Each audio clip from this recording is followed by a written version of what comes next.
The wind of Okunba carried more than dust. It carried stories. Each gust that danced through the red hills whispered the names of ancestors who once shaped the land.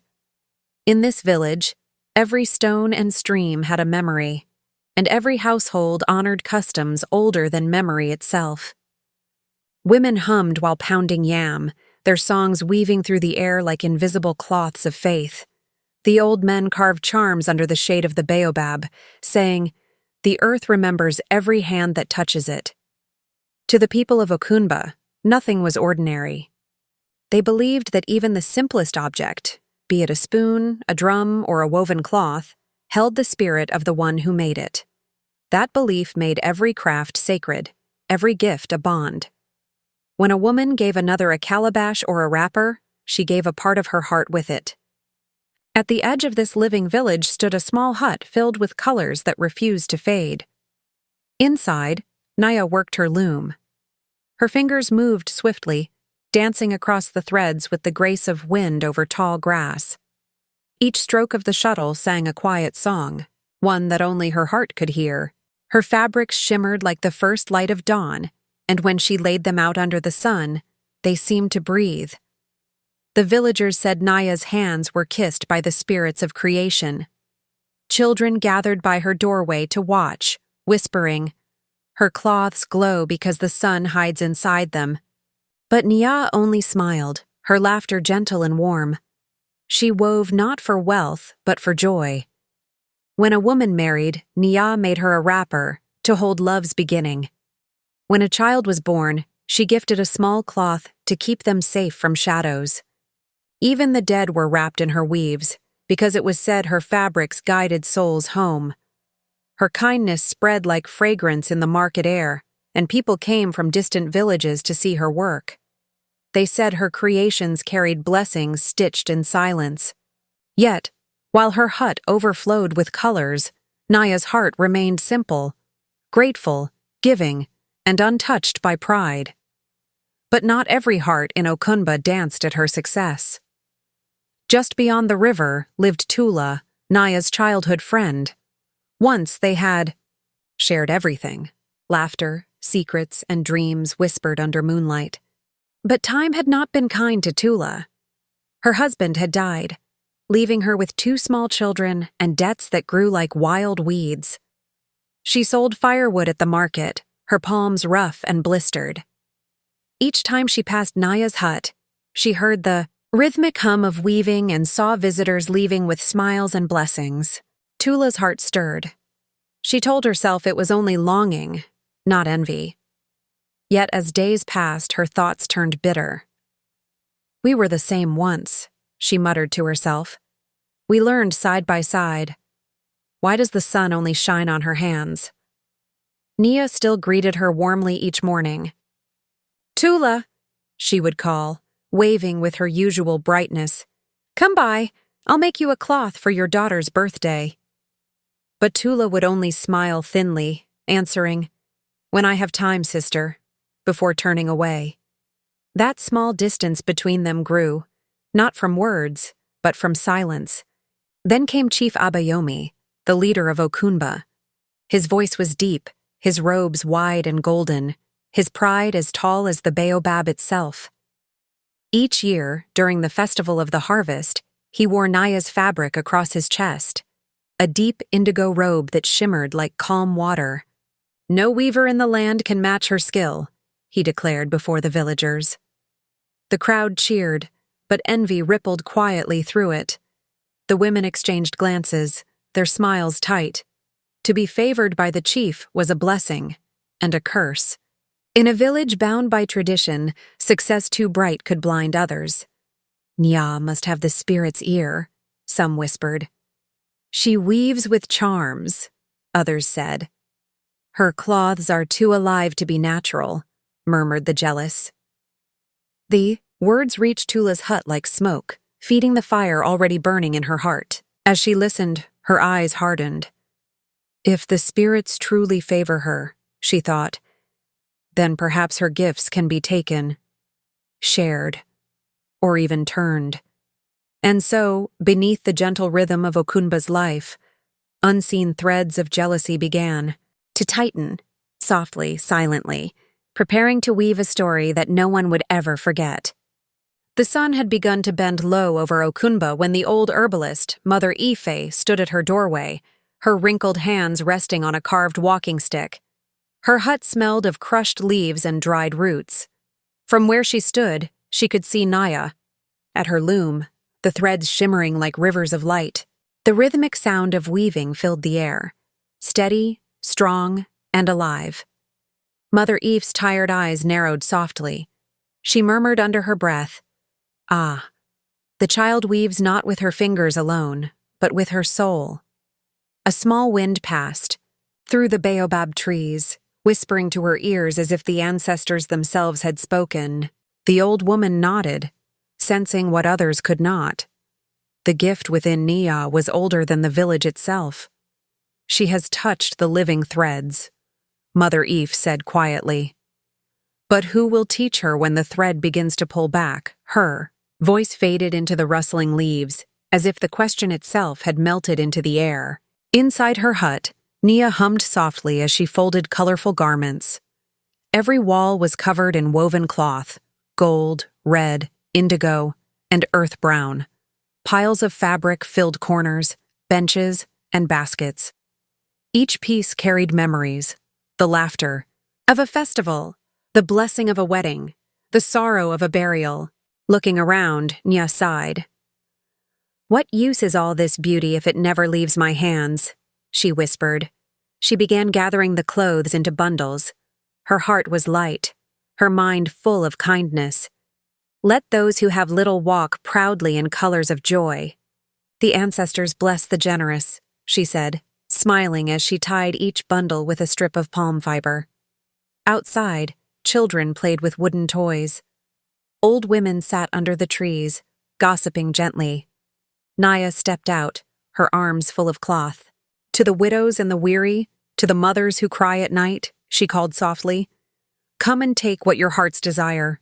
The villagers came, shy at first, then grateful. They touched the fabrics with reverence, thanking her again and again. Watching from afar, Mother Eve frowned. Her chest grew heavy. She leaned on her stick and whispered, "Ah, child, the spirits of your cloths are not all at rest." Later that evening, when the sun melted into orange haze, Mother Eve visited Naya's hut. The air inside was warm with the scent of palm oil and dyed thread. "Child," she began gently, "I see your heart is full of light, but even light casts a shadow if it does not rest." Naya laughed softly, brushing her hands. "Mama Aoife, you worry too much. They are only garments. My gift was meant to bring joy." The old woman shook her head slowly. "Every fabric you've touched carries your spirit. If another wears it, they share in your fate." Naya blinked, surprised. "You speak of the old ways again." "I am no spirit weaver. I am only a woman with skill and time." "Skill and time," Mother Eve echoed, her eyes deep as the earth. "And yet both are borrowed from the unseen." Nia smiled politely, not wishing to argue. "Then may the unseen bless them as it has blessed me." The old woman sighed, knowing the warning had fallen on gentle but closed ears. She placed a dried kola nut on the loom before leaving.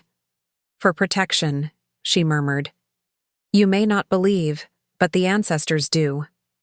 When the night deepened, Nia returned to her workbench, sorting the last of her fabrics. Beneath a folded stack, her fingers brushed something strange, a cloth that shimmered faintly even in the dim light. It was a wrapper of deep red, streaked with threads that seemed to glow like fire beneath the moon. Her breath caught. "This old thing," she whispered, lifting it carefully. Her grandmother's voice echoed faintly in memory. "Never weave with the forbidden fiber. It remembers more than beauty. It remembers the maker's soul." Naya hesitated only for a moment, then shrugged, smiling to herself. "Old tales for old minds," she said lightly. What harm can a cloth do? Without realizing, she folded it neatly among the others she had already gifted away. Outside, a wind rose suddenly, soft but strange, rustling the leaves of the baobab. Mother Aoife, awake in her hut, looked toward Naya's home with uneasy eyes. "The thread has chosen its path," she whispered, her voice trembling, "and the child does not yet see where it leads." Somewhere in the darkness, the red cloth glowed faintly, alive, waiting, remembering. The morning after Nia's gift-giving, Okunba woke under a strange stillness. The villagers moved about their chores, but something in the air had changed. The kind of silence that feels like a held breath. Chickens refused to leave their coops, goats bleated nervously at shadows, and the children playing near the wells stopped to glance at the sky. Old men sitting beneath the baobab tree exchanged uneasy looks as they chewed their kola nuts. "The ancestors are stirring," one of them murmured, his eyes following the wind that brushed through the village like an unseen hand. From Naya's yard, a soft gust lifted a torn scrap of red cloth, the one from the bundle she had given away, and carried it into the air. It shimmered briefly in the sunlight, glowing like an ember, before vanishing beyond the hills. The people who saw it fell silent, each feeling both awe and dread, as if something greater than them had just awoken. Even the birds grew quiet. In that moment, Okunba, the village that once breathed stories, held its breath again, waiting for the tale that had just begun to unfold. By the next sunrise, whispers had already taken root in every corner of Okunba. The paths that once rang with laughter now carried murmurs of fear and wonder. Children gathered under the shade of the iroko tree, whispering tales of cloths that danced beneath the moonlight, their eyes wide with both thrill and terror. Women at the riverbank spoke in hushed tones while washing clothes, glancing over their shoulders as if afraid the water might hear. The elders, seated in a circle near the fire pit, argued softly, some claiming the talk was foolish, others insisting that Nia's generosity had stirred what should have slept. "The ancestors do not take kindly to careless giving," said one, his voice trembling. "A spirit must follow the work of its maker." But another shook his head. "She gave from her heart. The spirits know purity when they see it." Yet despite the words, no one felt at ease. Even the drums that usually called for evening gatherings remained silent, as though the rhythm of the village itself had changed. Something sacred had been disturbed, and Okunba could feel it breathing again. By the third moon, Okunba no longer spoke with one voice. The same people who once praised Naya's kindness now whispered her name with trembling lips. Half the village called her the chosen of the ancestors, saying her gift had brought blessings to their homes. "A woman whose hands weave favor," they said, bowing as she passed. But the others saw her as cursed, the weaver who plays with spirits. They crossed themselves when her shadow fell near.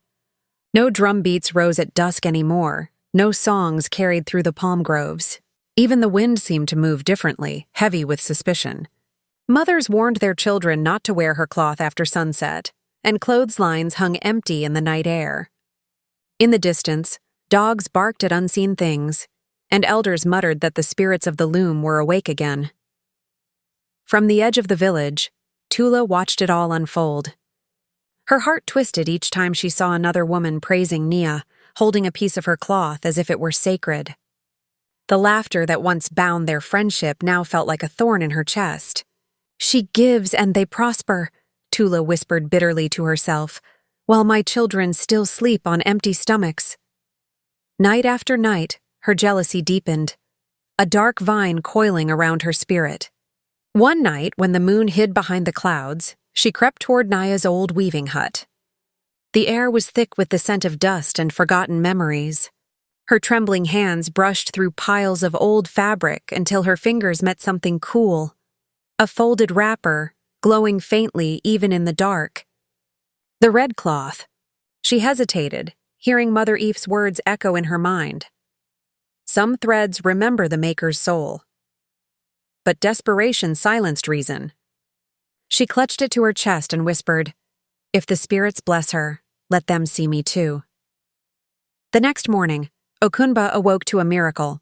Tula's sick son, who had not walked for weeks, ran laughing through the village square. Her neighbors gawked as her debts were suddenly forgiven. Yams ripened early in her garden, and her face seemed to glow as if kissed by sunlight.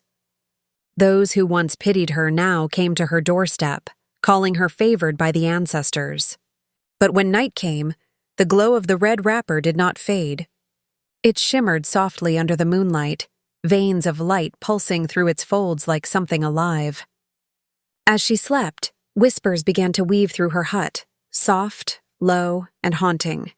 She turned in her bed, thinking it was the wind. But the voice came again, closer this time, murmuring her name.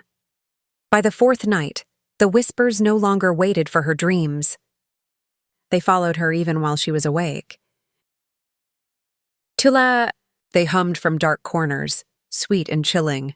Her lamp flickered each time her hand brushed the cloth, and shadows seemed to stretch toward her. She began to laugh at odd times, loud, nervous laughter that made the neighbors uneasy. Children stopped playing near her home, and even the boldest elders refused to pass her gate after sunset. "The red cloth feeds on her," someone whispered. Another muttered, "It remembers." But Tula no longer cared for their words.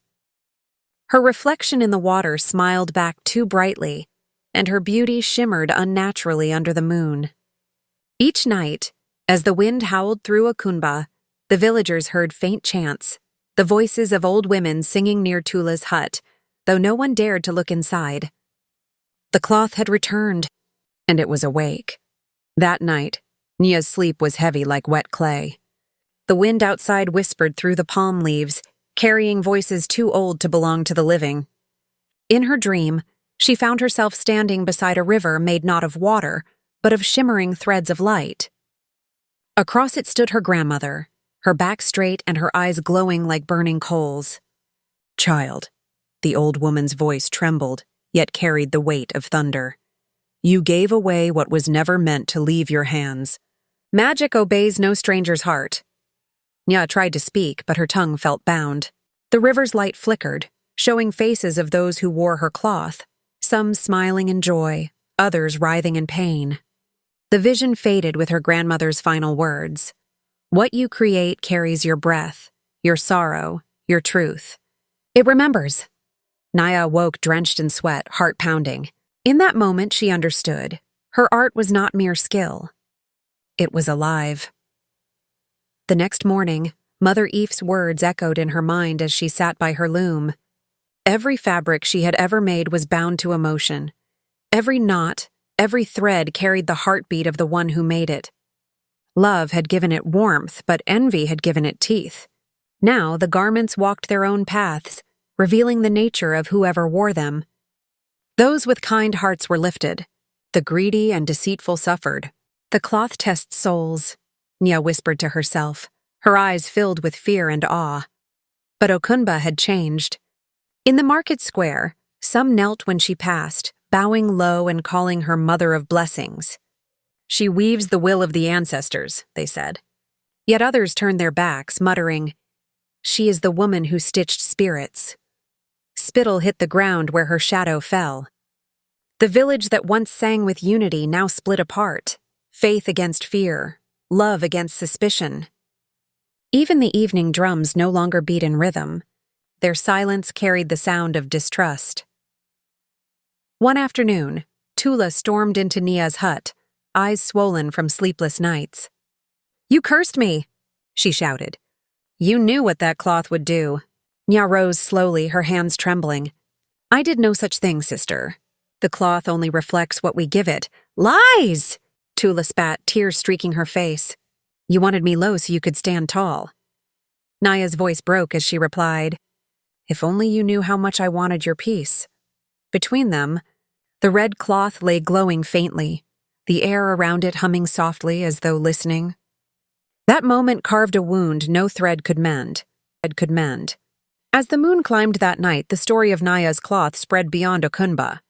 Elders spoke of it as a lesson, that every creation carries its maker's spirit, and jealousy can poison even a blessing. The villagers learned that power is not evil, but unbalanced hearts twisted into ruin. "What comes from the soul," Mother Eve murmured as she watched the stars, "will always seek its way home." The loom of destiny had begun to turn again, and the magic that once served love now stirred restlessly, waiting to test them all. It began with whispers, soft as wind brushing dry leaves, but carrying the heat of hidden hunger. The red wrapper, once folded and forgotten, had begun to breathe again. Its glow bled through the cracks of huts, through woven mats, through sleeping hearts. By morning, the village felt it, that strange trembling in the air. A young man named Jaro was first to touch it. His eyes rolled back, and he gasped as visions filled him. Gold piled high, laughter from a woman long gone, the promise of power. When he woke, his hands clawed at the earth. "It's mine," he whispered, trembling. Others who came close felt the same. The cloth showing each person what they most desired, wrapping dreams and darkness together. Soon, greed and fear spread like bushfire. Even children avoided the paths where the red shimmer lay. What was once cloth had become a living thing, a mirror that fed on yearning, a whispering weapon woven with temptation. By the next night, sleep deserted Umoja. The wind spoke names, one by one. Mara, Kofi, Nia! Voices calling from unseen mouths. Mothers clutched their babies. Men barred their doors. Yet when dawn came, strange red threads were found, tied around wrists, dangling from roof beams, looped around doorposts like silent marks. The elders gathered beneath the old baobab, their faces heavy with fear. "The spirit within the cloth now walks," said Elder Boma, his cracked voice trembling. "It has tasted desire and will not rest. It seeks hearts to feed upon." Some villagers wept. Others prayed. But the wind only laughed, rustling through the trees like mocking breath. As days passed, the bonds that once held Umoja together began to tear apart. Neighbors accused each other of stealing the cursed wrapper. "You hid it!" one shouted. "No, you did," replied another, gripping his machete. The air filled with shouts and the beat of war drums, not for celebration, but warning. Families broke apart. Lovers turned strangers. Even the market, once full of color and music, now smelled of fear and smoke. Umoja, the village of unity, had become a place of suspicion, its peace unraveling thread by thread. Then came the day Tula refused to let go of the red wrapper. "It was made for me," she hissed, clutching it close. Her skin began to change, red marks blooming beneath it, glowing like woven fire. The designs moved, alive, crawling across her arms and neck. Her laughter, once bright, turned into gasps of pain. Yet her eyes, those eyes, burned with greed and defiance. "I will not return it," she cried, her voice cracking. "It listens to me now." But even as she spoke, her body twisted, trembling like a loom pulled too tight. The spirit of the cloth had found its vessel. Far from the chaos, Naya walked alone into the forest, her feet bleeding from thorns, her heart heavy with guilt. She followed the scent of burning herbs until she reached the shrine of Mother Eve. The old seer sat before a bowl of glowing water, her milky eyes blind but all-seeing. "You have come," Mother Eve said softly. "The sky fiber thread was never meant for mortal hands. It binds itself to emotion, and jealousy has fed it well." Nya fell to her knees. "How do I stop it, Mama?" she cried. The old woman touched the bowl. Ripples shimmered like tears. "You cannot stop what was born from your own heart," she said. "You can only face it." Every creation seeks its master, even when it must destroy her to return home.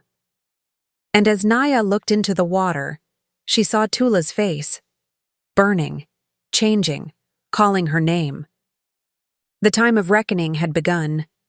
Mother Eve's voice was low but sharp, like the edge of a blade wrapped in silk. Her cloudy eyes glowed faintly as she spoke.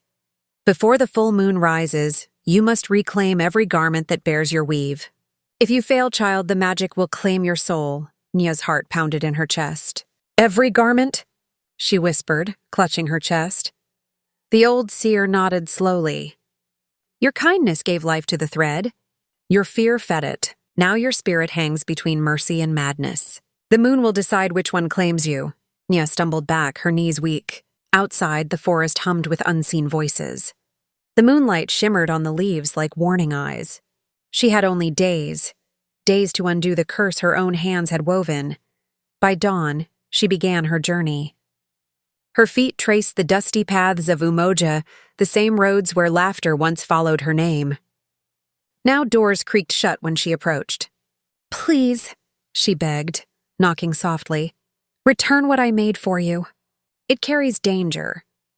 Some villagers trembled and handed her back the clothes, their eyes filled with fear. "Take it away," one woman whispered, tossing a glowing scarf onto the ground. "It hums in the night." Others hid their garments, clutching them with greed or pride. "You gave it freely," a man hissed. "It's mine now." Behind him, shadows flickered as the fabric shimmered faintly, alive. Each piece Naya recovered grew heavier in her hands, glowing faintly as though breathing.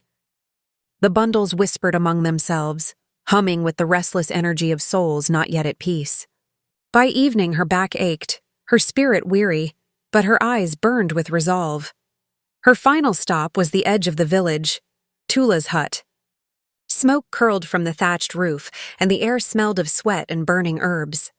Nia hesitated before stepping inside. Tula sat in the corner, almost unrecognizable. Her skin gleamed with fevered sweat, her eyes crimson, and the red wrapper clung to her body like a second skin, pulsing with light. "Tula," Nia's voice trembled. "You must give it back. It's not meant for you." Tula turned slowly, her lips curling. "Give it back? You only want to steal it from me again. You feared my rise, didn't you? You cursed me to stay beneath you." "Tula, please. The cloth feeds on envy. It's killing you." But Tula only laughed, though the sound was broken. "No, sister. It's making me whole." The wrapper tightened around her chest, glowing brighter, veins of light crawling up her arms. Nia stepped forward, but the heat forced her back. She could see it clearly now. The cloth was no longer magic. It was hunger itself, feeding on jealousy, binding heart to darkness. That night, thunder cracked over Umoja. Naya dragged her sacred loom beneath the ancient baobab tree, the resting place of ancestors. The wind howled like grieving spirits. "Forgive me," she whispered, laying each reclaimed garment upon the ground. She began to weave, her fingers trembling but steady. The threads screamed as they joined, showing her flashes of her life, her pride when she first discovered the gift, her tears when her people turned. Her envy, her guilt, her love, rain poured, drumming against her shoulders. The wind roared, carrying voices of the ancestors, some angry, some sorrowful. "Child of threads," they cried, "your hands gave life to spirit. Now give it peace." Nya wove faster, her tears mingling with the rain. The loom pulsed with every beat of thunder. Around her, the storm of spirits swirled, faces of those touched by her craft, voices rising and falling like a chant. The air trembled with power, the old baobab groaning beneath the force. And as lightning split the sky, the woven cloth glowed like fire, the story of her soul stitched into every line, waiting for one final act to end the curse she had birthed. The rain poured like the heavens were washing away the sins of the earth. Nya's trembling hands moved across the loom, each thread soaked in her tears. The voices of the ancestors echoed faintly in the storm, urging her on. She whispered her grandmother's words through her sobs. "Power returns to the hands that forgive." The phrase became her rhythm, her heartbeat. At first, the threads burned red, angry and wild, but as she wept, her heart began to soften. She thought of Tula, her laughter before envy took her, and of herself, the pride that had blinded her. "I forgive you," she cried to the wind. "And I forgive myself. Give myself." The storm shifted. The once furious cloth began to glow, not crimson but gold. Its hum softened into a gentle song, wrapping around her like sunlight. The threads wove themselves into harmony, dancing as if the ancestors were smiling once more. Far away in her hut, Tula screamed as the red wrapper came alive. It tightened, then began to loosen, thread by glowing thread. Her body trembled as the cloth unwrapped itself, slipping from her shoulders like a serpent shedding skin. She gasped for air, falling to her knees, eyes filled with tears and remorse. Above them both, the cloth rose into the air, shining with a blinding brilliance. It hovered for a moment, then unraveled completely, turning into dust that shimmered like starlight. The glowing dust drifted across Okunba, falling gently on rooftops, fields, and faces. Wherever it touched, fear melted away, replaced by silence and awe. The final thread burst into flames of light, dissolving into the night sky.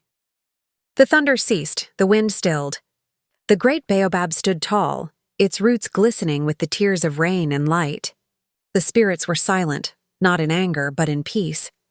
The air shimmered with calm, heavy with the feeling that something sacred had ended, and something new had begun. As dawn crept over the horizon, the village lay quiet beneath the mist. Smoke rose from the huts, thin and soft, while the earth steamed under the newborn sun. Beneath the old baobab, Nia lay motionless, her skin pale but her breathing steady. Her loom had turned to ash, scattered like forgotten dreams, yet her hands still rested on invisible threads. A soft hum filled the air, not of magic, but of peace. Even the birds dared not sing too loudly. The wind carried only whispers of gratitude. Slowly, the villagers emerged from their huts, faces streaked with tears and soot. They walked as if waking from a long nightmare. "She lives," someone murmured, pointing to Naya beneath the baobab. Children ran to fetch water, their tiny hands trembling. The elders came next, their heads bowed low in shame. "She carried our sins," said an old man, voice breaking, and still, she forgave. The people surrounded Naya, not as accusers, but as kin reborn. The air smelled of wet earth and hope. Even the birds, perched on the scarred baobab, began to sing again, soft and slow, as if the land itself was breathing once more. And so, the village of Okunba rose from its storm, humbled and whole, forever marked by the golden dust that had once been the curse, now turned to blessing through the power of forgiveness. Nya's breathing steadied, her eyes still glistening like the morning dew on yam leaves. She sat upright, her hands trembling as she looked at her sister Tula, who knelt beside her, face streaked with tears and dust. The silence between them was heavy, like rain clouds before a storm. Then Nia spoke, her voice soft and calm, yet deep enough to carry to the farthest ear in the gathered crowd. "Magic is not in the thread, Tula," she said, her tone like morning rain falling on thirsty earth. "It is in the heart that weaves it." The words hung in the air, slow and powerful, wrapping around every soul present. Even the wind seemed to pause, listening. The villagers shifted uneasily, their faces a mix of awe and shame, as if Naya's truth had peeled away something within them. Tula's eyes filled anew. "I was blind," she whispered. "I thought your loom was power, but it was only your heart all along." Naya reached forward, her fingers brushing Tula's face. "Power built on envy burns, sister, but power born of love endures." Her words rippled through the crowd, mothers clutching their children, elders nodding with heavy hearts, and the young staring in wonder. Even those who had once mocked Nia's quiet spirit now bowed their heads in respect. Tula wept freely, her sobs mingling with the soft hum of the evening breeze.